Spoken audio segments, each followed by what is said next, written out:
welcome back to my channel. Guys, it's time. It is time to do one of my absolute favourite things when it comes to working with Jesmonite, Ecos and Resin, and that is to make a ton of silicone inlays. I generally do this at the start of a new season. So if I'm just about to start Christmas or just about to start Halloween, I will generally grab all of the molds that I have got to make a whole bunch of silicone inlays. You would have seen this last year and the year before if you have been with me. First up, we're going to be using the redesign mold from Prima, and I'm going to be using the Let's Resin Silicone Rubber, which of course will all be linked down below. Now, these molds you would have seen recently. I purchased them from Denise over at I Love Mixed Media here in the UK. I'll leave her details below if you want to go and grab them. Her website has closed down, but you can contact her via her Facebook page. Now, silicone release spray. You don't really need this with the Prima and or like Finnabair molds, the Katie Sue molds, the more expensive molds. You don't really need the silicone release spray, but I was still nervous. I'm always nervous to do this kind of thing. So I did use a little bit in this particular mold. So the Let's Resin Silicone Rubber is measurable by weight 1:1. So I've poured 78 grams of part A and 78 grams of part B into the same pot. Then I'm going to colour it. I do like to colour my silicone inlays depending on the season. So of course it's autumn, so we're going with orange. A little bit of orange mica powder in there. That is the Let's Resin Orange Mica. You can use any mica powder to colour the Let's Resin silicone. So super handy, and I like to stick to colours. Like it will be blue for oceans and red and green for Christmas, etc. And you stir this silicone for 5 minutes, and you have to scrape those edges and scrape that bottom to make sure that both part A and part B have been combined, and then it's time to pour. So again, first up is this stunning pumpkin and vine mold from Prima. Where's my brain today? From Prima. And I'm pouring quite high up off of my surface because A, it knocks the bubbles out, B, the mold is so detailed and intricate. Like, it's so gorgeous, and it's got so many teeny tiny nooks and crannies. Now, if it was just a flat image with absolutely no detail at all, I probably wouldn't go to the extreme of pouring that high up, but the silicone itself is really pretty much bubble free. I just go to the extra mile. Equally, you could put your silicone rubber into your bubble remover machine. It works a dream with silicone, an absolute dream, and it takes the bubbles out before you use it. So yeah, here we are. We have poured our 3 pumpkins. I'm just using a cocktail stick. The biggest worry for me on this one was this large pumpkin that I'm obsessed with has got these absolutely tiny, intricate vines running off of it. And yeah, I was really worried about the peel out, you know, when it comes to actually peeling these out. So I am just using my cocktail stick here to ease that silicone down into those narrow channels. It wasn't doing it by itself because they are so narrow.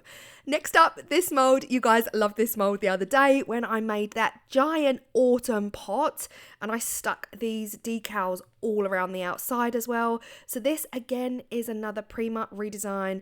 This is like the mushroom stroke frog. It's almost like magical meets Harry Potter meets all of the mushrooms. Like, it's absolutely beautiful, and I knew I wanted inlays from this one as well. I made a complete mess on this one, kind of on purpose, purely because there's bugs on this one. So there's like there's 2 beetles or 2 spider type images, and they are so intricate, like teeny tiny little legs and teeny tiny little antennas.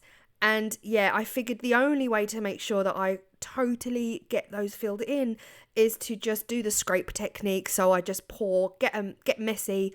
Don't pour too much, because then I can use a lollipop stick to scrape it all back into place where it needs to be. Next up was this mold. Now this is a Katie Sue fondant mold. Katie Sue's molds, I'm telling you, listen guys, not sponsored by any of these people, but Katie Sue's molds are stunning. absolutely beautiful. And I've made plenty silicone inlays from her molds without issue before, so I was kind of just hoping it would be the case on this one. I did use my silicone release spray, but if I'm honest, you don't need to use it. I've made so many inlays with Finnabair molds and Katie Sue molds without using it, with no issues. So now this mold here is the generic, no brand, no name leaf mold from Amazon. This is the mold that I told you guys had like weird uneven edges, and a couple of you mentioned that's because it's probably for fondant and it's not for any kind of liquid medium, so it doesn't matter that the edges are slightly raised up, because fondant, it just doesn't matter. So yeah, I was nervous of that one, but it worked really well with the liquid silicone. It was just a case of, will it come out of the mold? Because I have used a kind of non-branded cheap Amazon mold with silicone last year, and it was the one time it got fused, the one and only time. So I have to say, this is all at your own risk. This is all down to you and whether or not you want to take the risk with your own molds making your silicone inlays. The last thing I want to do is say, go ahead and do this, guys, it's amazing, and then you find that you've got a mold that does fuse to silicone. So I was always told and always taught, and people still say it to me, I thought silicone sticks to silicone. Guys, that's what I truly thought as well. But different silicones for whatever alchemy, I'm finding that it's okay. It's working out. It could be that I've added the mica, but the chances are it's just that it's a completely different silicone. And luckily, this leaf mold released my inlays, so I was very happy. But again, at your own risk, guys. I don't want to get a message like, thanks Claire, thanks to you, I've destroyed my mold, because you heard it here. Okay, you heard it here. The one thing I will say, this was hard. This was definitely hard. I knew they were releasing, but they weren't releasing easy. They were putting up a fight. So my advice would be, bend the mold back as much as you can and go real slow around those edges. You can see the difference here with the Katie Sue. I mean, the silicone must just be a completely different elite level. These leaves popped out. They just came out so easy, like all hail Katie Sue molds. Like, I knew they would. I've used them before and I'm guessing they're all the same silicone, so I was confident. If it rubs off the surface quite easily, then you know it's just gonna come out of the inlay quite easily, and they do just pop out like a dream. Now these all will need trimming because of course I made a total mess here. You can use your cuticle cutters, your nail cuticle cutters, teeny tiny leaves, or you can use your scissors or your Stanley or your craft blade, whatever works best for you. I love using the cuticle cutters, but yeah, they all will need a little bit of a trim before you use them, and the mold is perfection. Next up, the pumpkins. Guys, I've never had a problem before with Prima molds, so I was just hoping and praying that today would not be the exception, and luckily they all came out. Now the reason I'm taking my time here is because the mold is so intricate. There were so many peaks and troughs and nooks and crannies and detailing and cavities. I was just so nervous that if I pulled too fast, the silicone would rip and it would stay inside the mold. So go easy, go slowly. This one just flew out. It absolutely flew out. It's really hard because sometimes it feels like it physically in your hands. You can feel it. You feel like the mold is resisting, letting go of the silicone, and at other times, no, just flies out. This one here, the biggest pumpkin of all, I took the most time. This big pumpkin, like I said, has got all of those swirly whirlies and the squiggly wigglies, and I did not want to rip them because you can rip them at this point.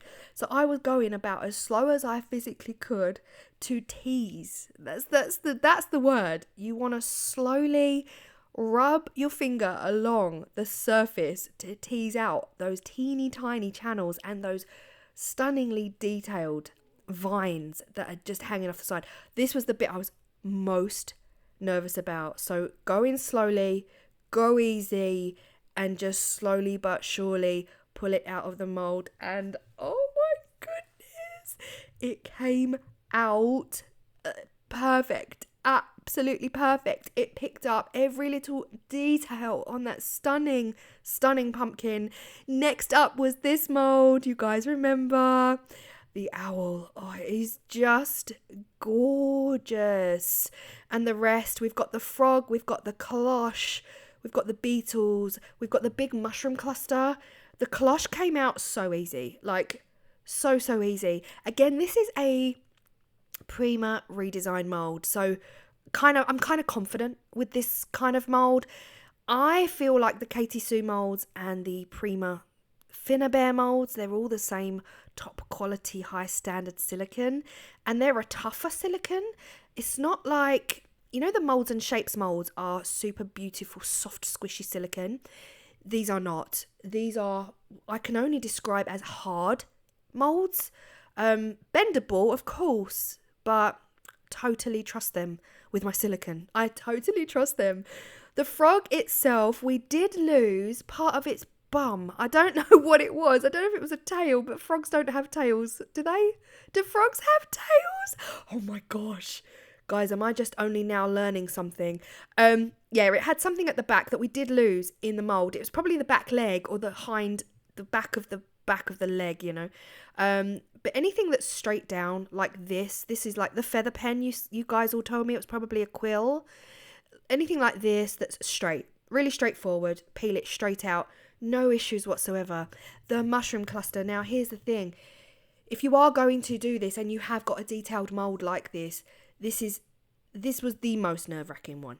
It's got a ton of empty spaces, a ton of holes, a ton of gaps, and any wrong move and you can just rip straight through it. So go slow, work from one direction, bring it up from the bottom to make sure that wherever those gaps are, you're not just going to rip them, because there are areas that are joined together that are so thin and you just want to be really, really gentle and just pull away slowly but surely and tease it out of the mold. But gorgeous, absolutely gorgeous. It worked a dream. I just was very, very conscious, very demure, very mindful of how I was taking it out of the mold. Look at this, it's gorgeous.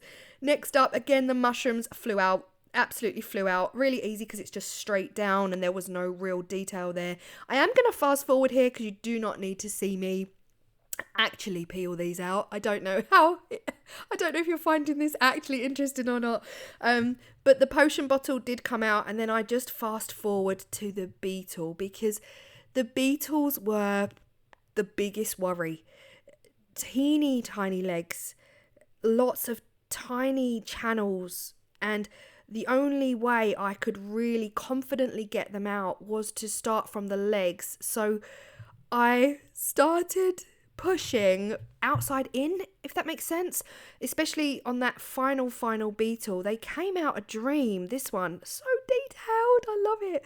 Yeah, so this one here, it's got 6 legs, 1 2 3 4 5 6 6 legs and antennas. So I just rubbed inwards from each leg. So I went all the way around the outside, rubbing in from the outside in to the center body, making sure that I got all of those legs and antennas intact and I didn't rip any.